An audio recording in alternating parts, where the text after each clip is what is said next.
Tēnā koe, Tracy, and tēnā koe, Tuari. Thank you for this opportunity to be able to speak in kia ora whānau. Korongo whakaata, Ngāti Parau, Ngāti Kahungunu me Ruapani o ku iwi, ko Kristen Maynard taku ingoa, no tūranga nui a ki wāhau. Tēnei te mihi aro ati kia koutou.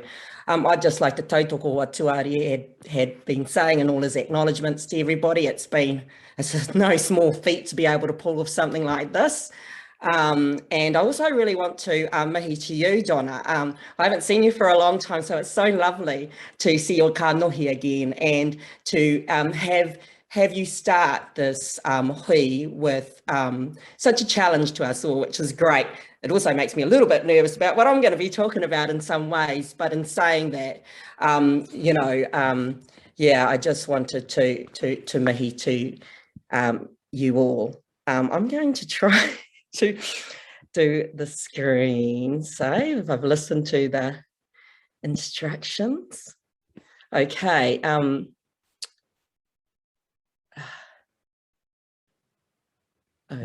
Now.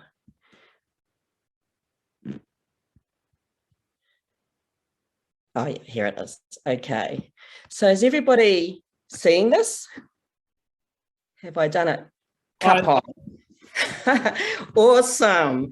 Well, that's fantastic. So I'm just going to talk a little bit about this mahi. I was commissioned by Te Ringa Hauora, a health promotion agency, earlier this year to look at how alcohol legislation could potentially give effect to Te Tiriti or Waitangi. And this mahi actually builds on some mahi that was done last year as well with Māori wardens. And so it comes out in part from that. And as we all know, and we've spoken about, of course, Māori experience a disproportionate amount of alcohol-related harm compared to the general population. And that inequity has been persistent for some time now, and in some cases have grown. So we know that hazardous drinking, for example, for older Māori women has the gap seems to have grown in terms of that inequity. Sorry, I just saw something come across the screen. We are in a time, of course, where, and we've talked about this a little bit too, where the focus on eliminating inequity and the treaty relationship has increased with this particular government. But I think what Tuari's cautioned us is absolutely right. I mean, even though there is more of a focus on equity and the treaty relationship, it is really important that the outcomes are actually reflected from that as well. And even though we know that there is an increased focus, neither of these things are reflected in the current supply, Sale and Supply of Alcohol Act, or SASA. And you know, this is despite calls that have been made both past and present to incorporate a treaty clause into this legislation. And I just wanted to mention in particular, in 2011, the Runanga of Ngai Tahu actually provided a submission to the select committee at that time that was overseeing the alcohol law reform, specifically requesting that a treaty clause be incorporated, and not just incorporated, but also that Māori participation in that be properly reflected throughout the Act. Of course, that hasn't happened, and some of the considerations that they put forward in their submission are still very, very much relevant today. And so why we're looking at this, or Te Ringa Hauora is looking at this in particular, is because the Minister of Justice, as some of you may have known, has announced recently that a review of SASA will be conducted later in this parliamentary term, and the scope of this review, however, is yet to be determined. So it's really important that, you know, Māori are involved in actually really pushing the scope of that review. District licensing committees and the Alcohol Regulatory and Licensing Authority, or DLCs and ALA, have stated that because there is no treaty reference in SASA, it has no bearing on decision making. And there's been a number of decisions like that where people have raised reference to the treaty and the impact on Māori, and it has had no bearing in their decisions, and they've actually stated that. So, and that's despite even a Cabinet Office circulator that was put out in terms of guidance around the treaty to policy people, of course. But in that, it sort of makes a presumption that Parliament would intend that any legislation actually incorporates a treaty sort of lens. And so that obviously doesn't matter in this case for SASA, given that it hasn't got a treaty clause anyway. And Māori, as we know, have also had little to no influence on alcohol decisions in their communities because of the way in which the process is currently set up. And also, it's not just Māori either.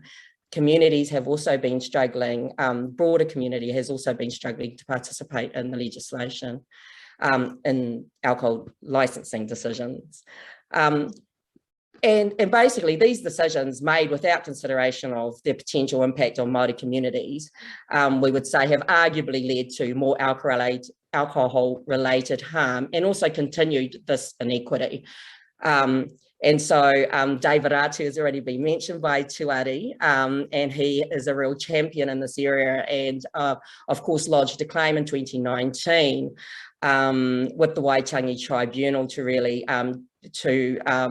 in terms of SASA being in breach of the treaty. And so I understand that claim may be being heard either at the end of 2022, early 2023. The last time I spoke to David, that's what I understand the timeline is on that at the moment.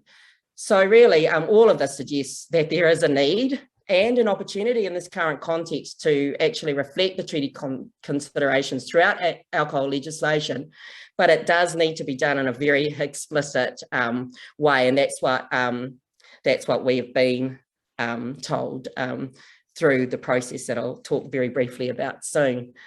So in undertaking a very brief analysis of relevant Waitangi Tribunal reports, and I'm talking in particular about the High Order report that some of you will be quite familiar with, and other documentation, particularly on constitutional transformation, it suggests that to give practical effect to treaty and alcohol legislation, it must at the very least ensure that there is an opportunity for meaningful, effective and equal Māori participation in the decisions about alcohol in their communities, and that it must at the very least support the achievement of equitable health and social outcomes for Māori. By ensuring that there is measures in place to facilitate the elimination of inequity in alcohol-related harm. And this particular wording has come from some of the statements made by the Waitangi Tribunal itself. And in terms of the elimination of inequity, that was a particularly strong comment in the High Order report, looking at cases where health inequity has been so persistent over time. So far, I've undertaken a very rapid review of relevant literature, and we undertook a sort of organic conversational process. It didn't start like that, but it ended up happening like that, with an initial 26 key stakeholders and informants across the sector. And some of these people are well known to you, and some of these people are actually here today on this hui, which is awesome. And that has informed this kaupapa so far and produced a number of preliminary ideas on how to give appropriate effect to the treaty in alcohol legislation. And but of course, there's these ideas need further work and consideration. Some of the ideas, just to give you an example, is people are saying, there's a real need to shift to a more tikanga Māori-based process, because currently the way in which DLC hearings are operating is not in that way whatsoever. It's quite adversarial, and there were lots of comments about how adversarial the process was and the need to ensure it was a much more consensual type of process and based on tikanga Māori. There was also ideas around the need to actually shift the evidential onus from what seems to be on the poser to show causative harm to the applicant itself. things like ensuring that there's equal representation of Māori on DLCs, and they actually get a veto vote. So, there are a number of ideas and really great ideas that have come through this process so far. But of course, as I was saying, they do need further work and consideration and analysis, as well as engagement with a broader range of stakeholders, and of course, iwi hapu, rōpū Māori themselves. And the aim is really to share this advice in the end, because while Te Ringa Hauora does have an autonomous alcohol advisory function, the Ministry of Justice is the actual agency responsible for overseeing SASA, so they would needing to make the call. So, but so far, what our analysis has showed as well is that this is to give appropriate effect to the treaty and alcohol legislation. It's going to require probably quite a substantive type of review rather than a cursory one. And so, yeah. So really, it's just the last slide is about a call to you, really, to further inform this work. We want to really gauge your thoughts on what's required to give appropriate effect to Te Tiriti as well. And there's a couple of things that we're particularly interested in your views on that are reflective of this sort of treaty analysis anyway. And those, and as I understand, Tracy, the questions are in the poll. So please, I'd really like to, I love your feedback via poll, or even just contact me by email if you're particularly interested in this kaupapa or want to contribute in some way, or you think that we need to be talking to, a particular group of people too. So ngā mihi mai hoa ki a koutou katoa. Thank you. Kia ora, Kristen. Hey, look, thank you so much for bringing this kaupapa to our attention. I'll just get you to stop sharing the screen. Yeah, okay. How we do that? Okay, maybe, or no. Okay. You're right, take your time. Stop here, yeah. Gosh, there it was, big button. Hey, look, there's a question here from Millie Stacey, and she wants to know what the treaty clause looks like. Are you able to talk to that? Yeah, well, we have one of the things that we're not doing at the moment is really looking at particular wording, because that comes at a later date, but it's more about actually ensuring that the intent and the policy underneath it is right. And one of the things that has come out quite clearly to us so far through our kōrero and through actually looking at, for example, the cannabis bill is a really good example of not a standalone clause, and we've been told that quite specifically, that it needs to be something that is very integrated within the Act and very explicit in terms of being able to help decision makers actually practically understand what it means to give effect. And we know that that's really important, because you only have to look at some of the cases and the decisions made in those, and how the approach often, if there isn't enough specific and clear and mandatory guidance,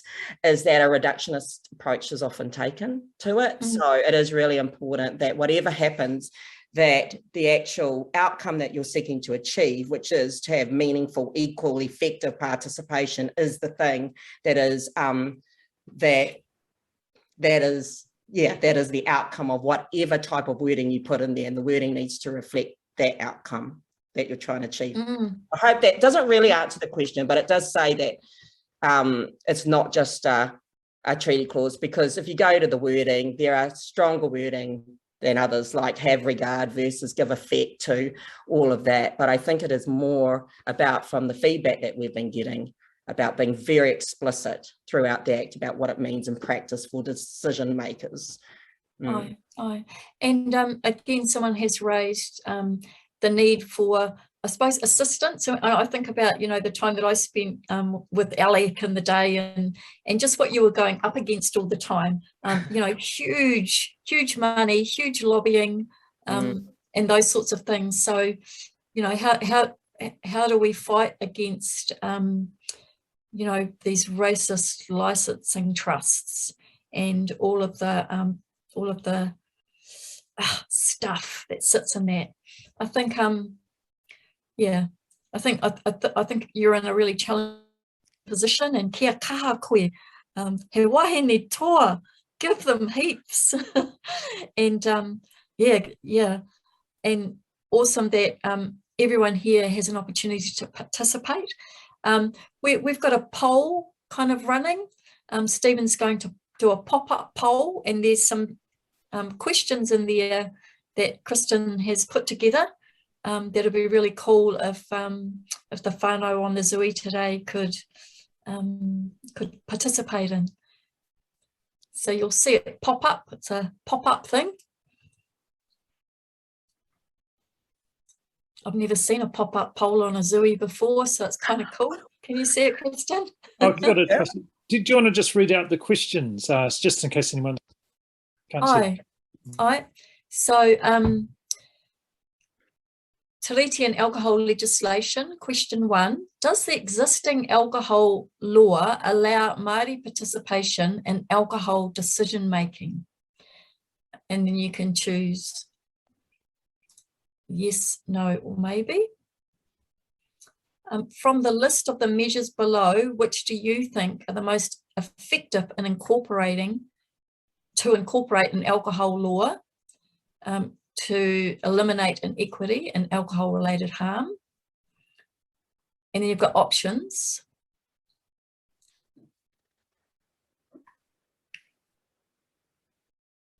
And I can see people are hard out.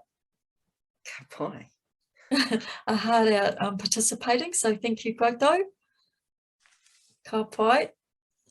Hey, Trace, I'm going to jump in if I can, just yeah. For 60 seconds. Just thanks, Kristen. Awesome, mahi. And again, you know, for those, it's not going to be everyone's cup of tea, and you know, absolutely get that. It takes a special kind of person. But thank you for raising this, and just a little bit of context. I mean, look, a lot of you know what's going on or what has been going on, and you'll know that Māori, hapu whānau iwi, have been largely excluded from decisions around alcohol legislation, particularly availability of outlets and all that sort of stuff. You know that. The 2012, I think, legislation, the Law Commission review made a whole lot of recommendations, and one of them, none of them really had it. There was no treaty focus. There was no treaty leverage. There was nothing. What they came up with instead was this thing called local alcohol plans or local alcohol policies, which were meant to be developed by the local council in consultation with their community, and that would set the licensing regulation for that region, you know, hours of operation, how many outlets, all that sort of stuff. What ended up happening, of course, was pretty much every single one of them that was created by a local government was challenged by the alcohol industry. And quite a few of them, including the big ones, Wellington, Auckland, they actually gave up on quite a few of them because of the cost involved, and that happened down here in Dunedin.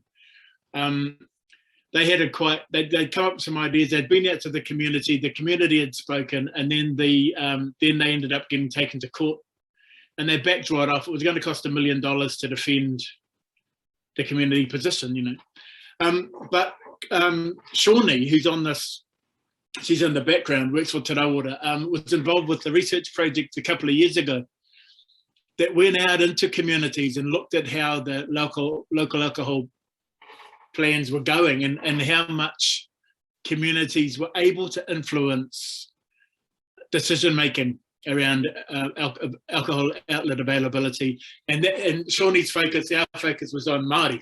So we went out and talked to different iwi and went around the country.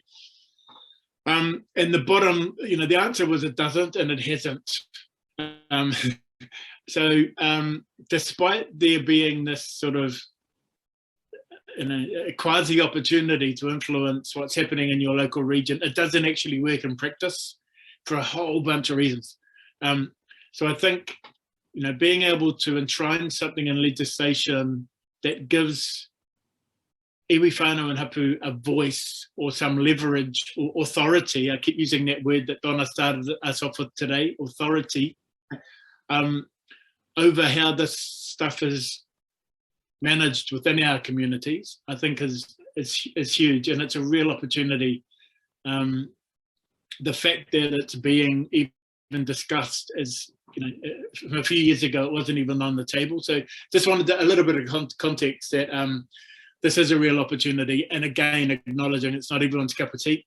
But hopefully if we get this right, it will have a huge impact on allowing our communities, our whānau hapu, to have more of a say over what's happening within their own rohi. So just wanted to tautoko you, Kristen, and amazing mahi. And thank you again for the opportunity to put this out there in front of you all today. Kia ora. Kia ora tuari. Ngā mihi.